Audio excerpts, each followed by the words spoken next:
जब मगध की धरती पर शक्तियों का संघर्ष चरम पर था, जब बिंबिसार और अजातशत्रु जैसे नरेशों ने साम्राज्य की नींव को मजबूत किया था, तब एक नया युग प्रारंभ हुआ, एक ऐसा युग जिसने भारत की राजनीति को हिलाकर रख दिया। यह था नंद वंश का युग। नंद वंश की स्थापना महापद्म नंद ने की थी।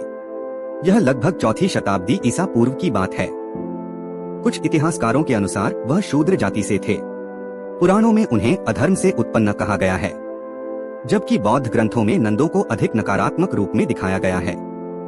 महापद्म नंद ने शिशुनाग वंश के अंतिम राजा को हटाकर सत्ता अपने हाथ में ली थी। वह मगध का प्रथम शक्तिशाली सम्राट माना जाता है।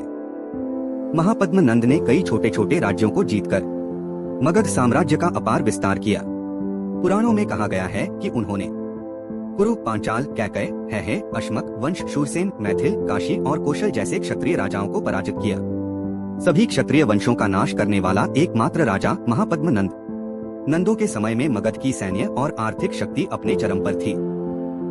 उनके पास एक विशाल स्थायी सेना थी, जिसमें कहा जाता है 2 लाख पैदल सैनिक, 20,000 घुड़सवार और 3,000 हाथी थे। नंद शासक अपार धन संपत्ति के लिए प्रसिद्ध थे।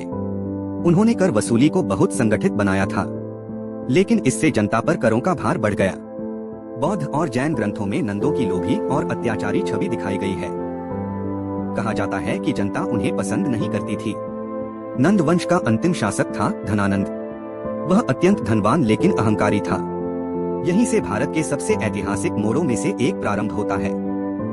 इतिहासकारों के द्वारा बताया गया है कि चाणक्य कौटिल्य ने अपमानित होकर धनानंद को उखाड़ फेंकने की प्रतिज्ञा ली। चाणक्य ने मौर्य वंश की नींव रखने वाले चंद्रगुप्त मौर्य को तैयार किया। लगभग 321 ईसा पूर्व चंद्रगुप्त मौर्य ने चाणक्य की सहायता से धनानंद को हराया और नंद वंश का अंत कर दिया। इस प्रकार समाप्त हुआ एक ऐसा वंश जिसने भारत में प्रथम बार साम्राज्य की अवधारणा को आकार दिया।